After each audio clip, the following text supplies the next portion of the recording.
Hey everyone, Sheldon here. In my last video, I showed this screw, which needs to be still trimmed down, and I was also talking about the string being centered. So I have these really small pieces here that I have to keep inside a Ziploc bag because they are so small and I really don't want to lose them. And this is what they look like. As you can see, they are stacked up this direction.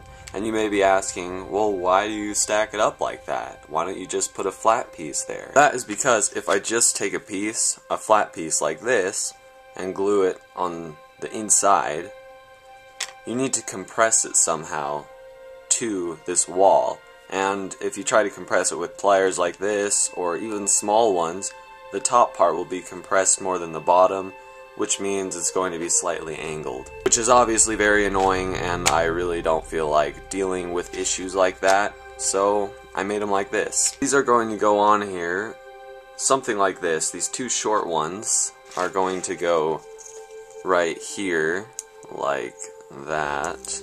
But they will actually touch the walls. It's just hard to keep them in place when they're not glued.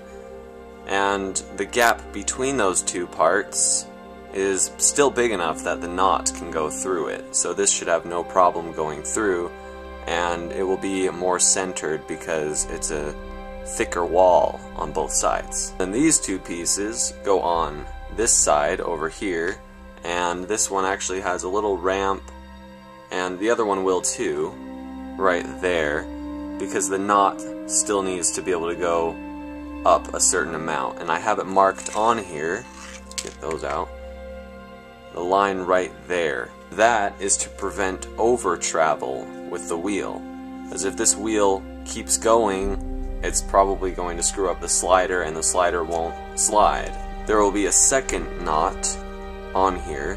This one will catch on the wheel underneath here. Actually, let me take this off.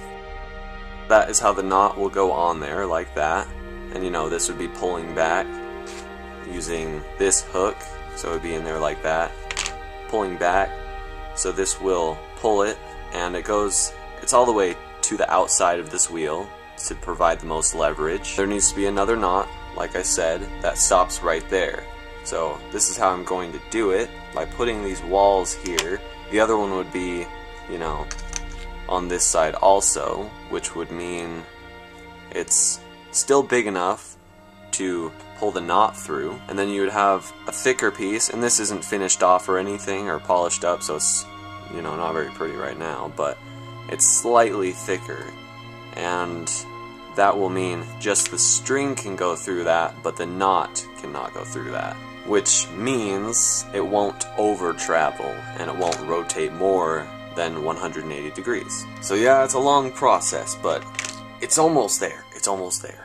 So I'm probably going to be putting a video up soon that shows how to polish paper, you know, get it really smooth and everything, because that is obviously one of the most satisfying things to look at. You know, when it's like a super shiny effect. Like this mini dual action hidden blade, it turned out alright. Now that I look back, I could have polished it even better, but you can still see it's, you know, pretty smooth.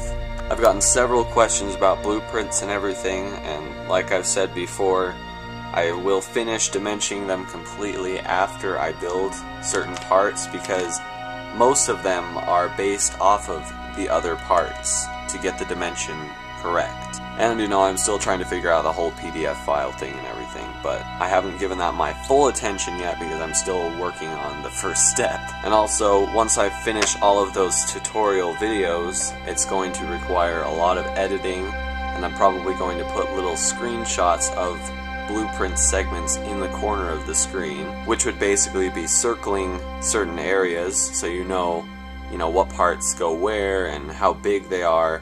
So like I've said, it will all be worth it in the long run. I also noticed that this channel recently hit 300 subscribers, and that's a really big number for me. 300 subscribers, I mean, that's a lot of people, in my opinion.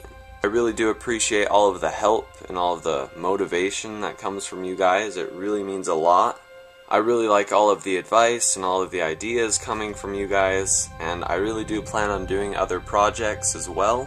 But I like to do 1 or 2 projects at a time, and yes, I am still working on the M1911, but it's a lot slower than this, and this is already pretty slow. Every milestone video that I make, I know I always say I'm going to be doing something new to this channel, but I always like to keep everything organized and in a linear fashion so it all makes sense. I don't want to clutter anything, if that makes sense. So that's really all I have as of now. If you have any questions, feel free to ask in the comment section below or in a personal message. Be sure to subscribe if you'd like to see the latest updates, and I'll see you guys later.